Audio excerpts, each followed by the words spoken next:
బెల్లంకొండలో bumper offer 3,75,00,000 KG+2 4 BHK villa కొనండి. నెలకు 1,00,000 rent guarantee. Terms and conditions apply. నేను ఎప్పుడు తెలుగు సినిమా, తమిళ సినిమా ఇలా చూడండి.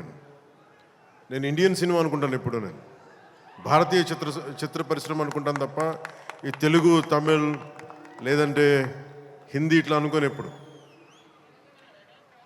అలాంటి తెలుగు చిత్ర పరిశ్రమ ఈరోజు భారతదేశంలో ప్రపంచవ్యాప్తంగా అది ఆస్కర్ దాకా వెళ్ళి ఇది మన తెలుగు చిత్ర పరిశ్రమ తాలూకు గ్రేటెస్ట్ అచీవ్మెంట్ అది. అలాంటి తెలుగు చిత్ర పరిశ్రమలో నాకు చిన్నపాటి భాగస్వామ్యం ఉన్నందుకు చాలా ఆనందంగా ఉంటుంది. ఎప్పుడు నా నిర్మాతలు బాగుండాలని కోరుకుంటాను. నా దర్శకులు, నా రైటర్స్ వాళ్ళు రాసిన కథని నేను ఎంత బాగా చేయాలని అనుక్షణం తపన పెడతాను. కానీ రిజల్ట్స్ ఎప్పుడు మన చేతిలో ఉండవు. ఒకసారి నేను ఎప్పుడు సినిమాలు ఎప్పుడు నాకు పదే చాలా సందర్భాలు చెప్తూ ఉంటాను. నా వరకు ఒకే హీరో, అది మెగాస్టార్ చిరంజీవి గారు. సో ఎవరైనా నన్ను మెచ్చుకుంటా ఉంటే నాకు అంటే మన హరీష్ అన్నారు చిరంజీవి గారిని పిలవాలి అని నేను మాట్లాడతాను, ఆయన ఫంక్షన్ పిలవాలి అది అంటే చెప్పాను. మీకు హీరో కావాలి అంటే నన్ను పిలవండి, మీకు తమ్ముడు కావాలంటే చిరంజీవి గారిని పిలవండి. చిరంజీవి గారి పక్కన ఉంటే ఏమైపోతుందంటే నేను హీరో అన్న సంగతి మర్చిపోతాను. నాకు ఏం మాట్లాడాలో కూడా తెలియదు నాకు ఒక్కసారి. అలాంటిది అన్నయ్య చిరంజీవి గారు మనస్ఫూర్తిగా ఈరోజు ఉస్తాద్ భగత్ సింగ్ ట్రైలర్ చూసి ఆయన ట్వీట్ చేసింది ఇందాకే చూపించారు నాకు. అన్నయ్య చిరంజీవి గారికి మనస్ఫూర్తిగా నా ధన్యవాదాలు తెలుపుతున్నాను. అలాగే మన రామ్ చరణ్ తను కూడా ట్వీట్ చేసినందుకు మనస్ఫూర్తిగా నా ధన్యవాదాలు తెలుపుతున్నాను. అలాగే దర్శకులు బుచ్చిబాబు గారు, పిఠాపురం నివాసి, సో వారికి కూడా మనస్ఫూర్తిగా నా ధన్యవాదాలు తెలుపుతాను. సినిమా స్టార్ట్ చేసేటప్పుడు ఎప్పుడు కూడా చాలా అద్భుతంగా రావాలి, 10 మందికి డబ్బులు రావాలని ప్రయత్నం చేస్తూ ఉంటాం. వన్స్ స్టార్ట్ చేసే ప్రాసెస్లో చాలా అడ్డంకులు ఎదుర్కొంటాం, చాలా ఇబ్బందులు ఎదుర్కొంటాం, చాలా కష్టాలు ఎదుర్కొంటాం.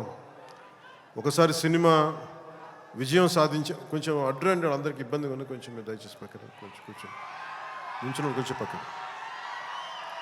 సినిమా విజయం సాధించాలని అందరం పనిచేస్తాం. ఈ ప్రాసెస్లో చాలా ఒడిదుడుకులు ఎదుర్కొంటాం. ఒడిదుడుకుల్ని తట్టుకొని ఒక సినిమాని అనుకున్నట్టుగా తీసి విజయం సాధించడం చాలా కష్టమైంది. నిద్రలు ఉండవు. అందరం ఎవరి పట్టుకుడి కోసమే పనిచేస్తాం. ఇది ఎవరిని ఉద్ధరించడానికి సినిమాలు చేయం, కానీ మా పని, మాకు ఇష్టమైన పని, మాకు ఉపాధినిచ్చే, మాకు తిండి పెట్టేది ఇది. సో ఎవరం కూడా సినిమా పోవాలని ఎవరు, ఏ హీరో కాదు, ఏ హీరో కూడా ఎవరు చేయరు.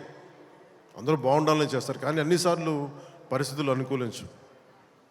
నాకు ఈ సినిమా ప్రారంభించినప్పుడు హరీష్ శంకర్ని దర్శకులుగా మన నవీ గారు తీసుకొచ్చినప్పుడు గబ్బర్ సింగ్ తర్వాత మేము చేయలేకపోయాం. మేము కూర్చొని సినిమా లేట్ అయింది. ఇందాక తను చెప్పిన రీజన్స్ కూడా నేను ఒకసారి దర్శకుడు నమ్మానంటే నేను నమ్మేస్తాను. సినిమా ఇంకా ఎలా వస్తుందో నాకు తెలియదు, కానీ చాలా బ్లైండ్గా నమ్మేస్తాను.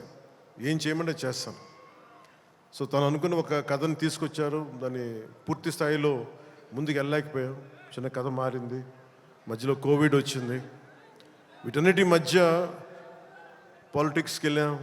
పాలిటిక్స్లో ఇప్పుడున్న పదవిని బాధ్యతలు తీసుకోవటం వల్ల వీటన్నిటి మధ్య ఎలా డేట్స్ ఇవ్వాలి, ఎన్ని కూర్చోబెట్టి నాకున్న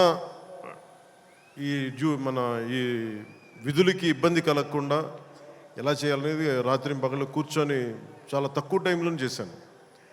ఈ సినిమా చూసిన తర్వాత నాకు ఒకటేమనిపించిందంటే, 48 రోజులు చేసావా హరీష్? ఒక 40-45 రోజుల్లోనే సినిమా ఫినిష్ చేశాను, మేజర్ సినిమా అంతా.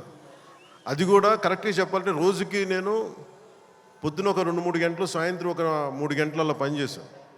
కొన్నిసార్లు 5-6 గంటలు. అంటే నిజంగా ప్లాన్ చేస్తే నాకు సినిమాలు చేయొచ్చు అని భరోసా ఇచ్చింది ఉస్తాద్ భగత్ సింగ్. హరీష్ అంత బాగా ప్లాన్ చేశాడు.